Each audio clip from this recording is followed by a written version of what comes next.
Shalom, my friends. Have you ever noticed that some people seem to attract money effortlessly while others work twice as hard and stay broke? Here's what nobody tells you about wealth creation. The problem isn't your work ethic, your education, or even your opportunities. The problem is that you're trying to get rich while staying the same person, and that's like trying to pour an ocean into a thimble. It doesn't work because you haven't expanded the container yet. Today, I'm going to show you why Torah teaches that wealth doesn't come from what you do, it comes from who you become, and more importantly, how to become the person that wealth naturally follows. I'm Rabbi Shimon, the architect of Torah life, and before you think this is another religious sermon, let me be crystal clear about something. What I'm about to share with you isn't about praying harder or hoping for miracles.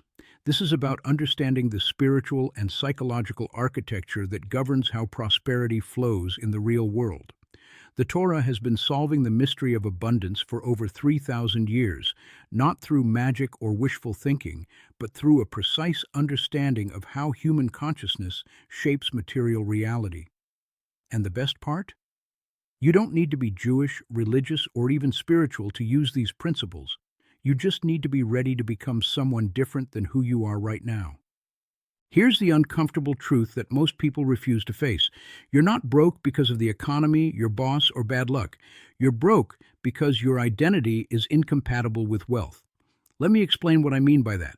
In Torah, there's this concept called nefesh, which refers to your soul identity, the deepest programming of who you believe you are. Your nefesh acts like a thermostat for your life. When external circumstances don't match your internal identity, your subconscious mind works overtime to restore what it considers normal. If you see yourself as someone who struggles with money, your brain will sabotage every opportunity that contradicts that self-image. You'll make bad investments, overspend when you get a windfall, or find reasons why success isn't for people like you. This isn't conscious self-destruction. This is your identity protecting itself from change because change feels like death to the ego. The Torah teaches that before God created the physical world, He created spiritual blueprints called Zelem Elohim, the divine image. Every human being carries this blueprint, a soul-level design for who they're meant to become. But here's the catch. Most people never activate their blueprint. They live their entire lives as a dim photocopy of their true potential because they've accepted someone else's definition of who they are. Maybe your parents told you that your family was never good with money. Maybe society told you that people from your background don't become wealthy. Maybe you told yourself that wanting financial abundance makes you greedy or materialistic. All of these are false identities that override your divine blueprint, and as long as you operate from these false identities, wealth will always feel like it's slipping through your fingers no matter how hard you work. Here's what makes this even more insidious. Your false identity doesn't just affect your actions, it affects what you can even perceive. In Hebrew, there's a principle called ayin, which means eye, but also represents your capacity to see opportunity. When your identity is programmed for scarcity, you literally cannot see opportunities that are right in front of you. You walk past the business idea that could change your life. You ignore the person who could become your most valuable connection. You dismiss the investment opportunity that could multiply your wealth because none of it fits the story you've been telling yourself about who you are and what's possible for you. The Torah is teaching us that poverty isn't primarily an economic problem. It's a perception problem rooted in a distorted sense of self. And until you fix the identity, no amount of money advice, financial strategies, or hustle culture will create lasting change. Now let's talk about what the Torah calls tzedek, which most people translate as righteousness or justice, but it actually means alignment. When your soul is in tzedek, everything in your life operates in alignment with divine order, and prosperity flows naturally as a result. Think of it like this. Your soul isn't just some mystical concept floating around inside you. Your soul is an energetic architecture with specific qualities, capacities, and purposes. The Torah breaks this down into three primary soul levels: nefesh, your animalistic survival drives; ruach, your emotional and relational intelligence; and neshama, your highest consciousness that connects to divine wisdom. Most people operate exclusively from nefesh, constantly worried about survival, reacting to fear, making decisions to avoid pain rather than create growth. And here's the problem. Wealth doesn't flow to nefesh consciousness because nefesh operates in scarcity mode by design. When you elevate your consciousness to ruach and neshama levels, everything changes. Ruach consciousness gives you the emotional maturity to delay gratification, maintain relationships that support your growth, and see beyond immediate survival into long-term strategy. Neshama consciousness connects you to higher wisdom, where you stop chasing money and start creating value, where you stop competing for limited resources and start generating new possibilities. The Torah teaches that God doesn't bless your nefesh, He blesses your neshama. This means that the harder you hustle from fear and survival mode, the more you push true abundance away. But when you elevate your consciousness and operate from your highest self, resources begin flowing toward you because you've become a channel for divine creativity rather than a closed circuit of desperate grasping. This isn't metaphysical nonsense. This is observable psychology. People who operate from higher consciousness make better decisions, build stronger relationships, recognize more opportunities, and naturally attract resources because they're contributing value rather than just trying to extract it. The practical application of this is profound. Most people are trying to change their financial results by changing their actions, working harder, hustling more, adding another side gig. But Torah teaches that sustainable prosperity requires changing your consciousness first. You need to ask yourself, am I operating from survival fear or creative vision? Am I making decisions to avoid pain or to create growth? Am I focused on getting or on becoming? When you shift your consciousness from nefesh to neshama, your actions automatically change because you're operating from a completely different internal operating system. You stop chasing quick money and start building real value. You stop competing in crowded markets and start creating new categories. You stop managing scarcity and start stewarding abundance. And the money follows naturally because you've become the kind of person that wealth seeks out. This is the sole architecture of prosperity, and it's been hiding in plain sight in the Torah for 3 millennia. Here's where most people completely miss the point about Torah and money. They think the commandments and teachings are about religious obedience or moral behavior for its own sake.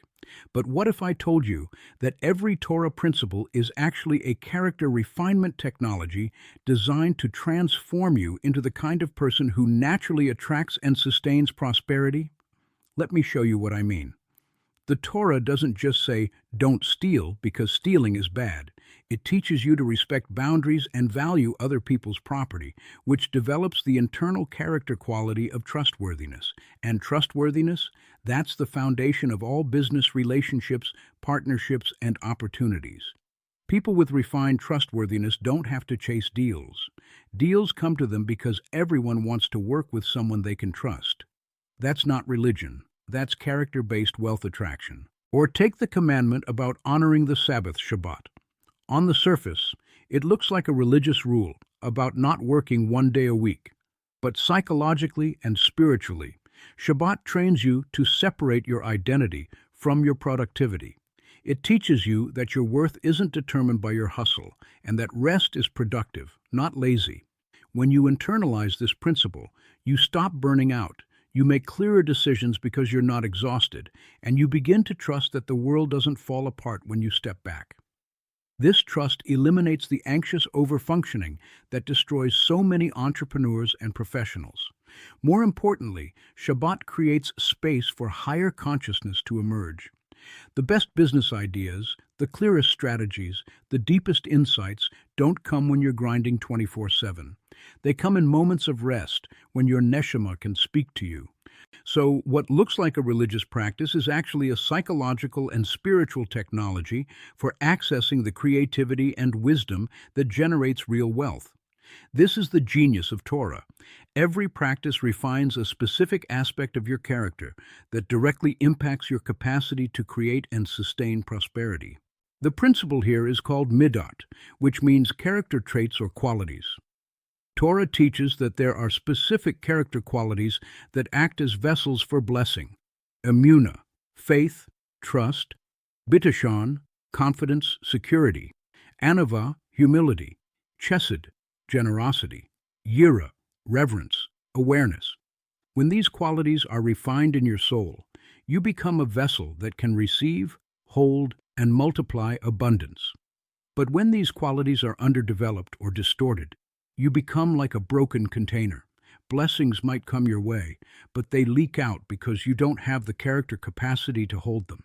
This is why lottery winners go broke within a few years. This is why people who get sudden windfalls often end up worse off than before. This is why overnight success usually leads to burnout and collapse. They received abundance before they developed the character architecture to sustain it. Torah's approach is the opposite. First, refine the character. Build the vessel. Become the person who can hold the blessing. Then watch how naturally resources flow toward you and stay with you because you've done the internal work that makes you prosperity compatible. This isn't about deserving or earning. This is about becoming. Now we need to talk about the single most powerful principle in Torah regarding wealth, and it's one that most people completely ignore. In Hebrew, there's a concept called tashlit, which means ultimate purpose or divine mission. The Torah teaches that every soul comes into this world with a unique taklit, a specific contribution you were designed to make. And here's the key. Resources naturally flow toward people who are aligned with their taklit because the universe supports what serves its own evolution. When you're working in alignment with your soul's purpose, doors open that were previously locked. People appear who want to help you for no logical reason. Opportunities emerge that seem almost miraculous in their timing. This isn't luck, and it isn't manifestation magic. This is the natural result of aligning your actions with the deeper intelligence that governs how energy and resources move through reality. Let me break down why this works psychologically and spiritually. When you're doing work that aligns with your taklit, several things happen simultaneously. First, you operate from intrinsic motivation rather than external pressure, which means you bring unprecedented energy, creativity, and persistence to your work because it doesn't feel like work, it feels like self-expression. Second, you naturally become excellent at what you do because you're working with your innate gifts rather than against them, and excellence always attracts resources. Third, you radiate a frequency of authenticity and passion that other people can feel, even if they can't articulate it, and authenticity is magnetic. People want to buy from you, partner with you, invest in you, not because of clever marketing, but because they sense you're doing something real. Fourth, you tap into a level of guidance and insight that goes beyond your conscious mind, because when you're aligned with divine purpose, divine wisdom becomes available to you. This is why the Torah says that God gives chochmah, wisdom, to those who walk in his ways. It's not a reward for good behavior. It's a natural consequence of aligning with the source of all intelligence. Here's the practical application. Most people are trying to make money doing whatever pays the bills, and they're confused why it feels so hard and why success is so elusive. But Torah teaches that you're looking at it backwards. Instead of asking, "What can I do to make money?" you need to ask, "What is my taklit? What unique contribution was I designed to make? What problem am I uniquely equipped to solve?" When you discover your taklit and begin aligning your life and work with it, the money question solves itself because resources flow naturally toward people who are fulfilling their divine purpose. This doesn't mean you'll never face challenges or that everything becomes easy. It means you'll have the internal fuel to persist through challenges, because you're not just chasing money anymore, you're fulfilling your reason for existing. And that shift in motivation changes everything. You stop competing for scarce resources and start creating unique value. You stop marketing yourself and start serving your purpose, which naturally attracts the people who need what you offer. You stop hustling for validation and start contributing meaning, which makes you invaluable. This is how Torah makes wealth follow who you become. When you become aligned with your taklit, prosperity isn't something you chase, it's something that chases you. Now let's get intensely practical. Everything I've shared so far is useless if you don't implement it, so I'm going to give you the specific Torah-based practices that will rewire your prosperity consciousness and transform who you are at the soul level. These aren't quick fixes or life hacks. These are deep transformation practices that work if you commit to them consistently. First practice, Cheshbon Hanafesh, which means accounting of the soul. Every evening before you go to sleep, spend 10 minutes reviewing your day with brutal honesty. Where did you operate from fear versus trust? Where did you make decisions from Nefesh survival mode versus Neshama wisdom? Where did you act in alignment with your taklit versus just going through the motions? Write down your observations without judgment. This practice creates consciousness of your patterns, and consciousness is the first step toward transformation. Most people stay stuck because they're unconscious of the identity programs running their lives. Cheshbon Hanafesh makes the invisible visible, and once you see it, you can change it. Second practice, Tikkun Midot, which means character refinement. Choose one character quality each month and focus on developing it intentionally. Let's say you choose Emunah, faith, or trust. Every day for that month, you deliberately practice trusting instead of controlling. When anxiety about money comes up, instead of spiraling into panic, you pause and consciously choose trust. You affirm, resources are flowing toward me as I align with my purpose. When an unexpected expense appears, instead of seeing it as proof that you're cursed, you trust that there's a purpose and that provision will come. This isn't positive thinking or denial. This is consciously choosing to operate from a different identity until that identity becomes your natural default. After a month of practicing Emunah, you'll notice that your relationship with money has fundamentally shifted. You're no longer controlled by fear because you've rewired your nervous system through consistent practice. Then, move to another quality.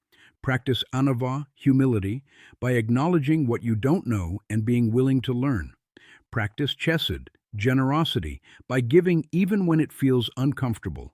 Each quality you refine expands your capacity to receive and hold abundance. Third practice, Hitbodedut, which means self-seclusion or personal prayer. This is where you spend time alone speaking to God or the universe or your higher self, whatever language works for you, with complete honesty about your struggles, fears, desires, and questions.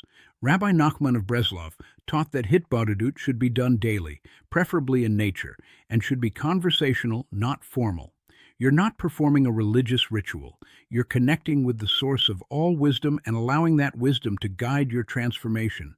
Tell the truth about your relationship with money. Admit your fears. Ask for guidance. Listen for the answers that emerge. This practice creates a direct connection between your conscious mind and your neshama. And when that connection is strong, you receive the insights and courage you need to become the person wealth follows. These three practices, done consistently, will transform your prosperity consciousness more than any financial strategy, investment advice, or business tactic ever could. Because they're not changing what you do, they're changing who you are. And when you change who you are at the soul level, what you attract changes automatically. So here's what we've covered today. Wealth doesn't follow what you do. Wealth follows who you become.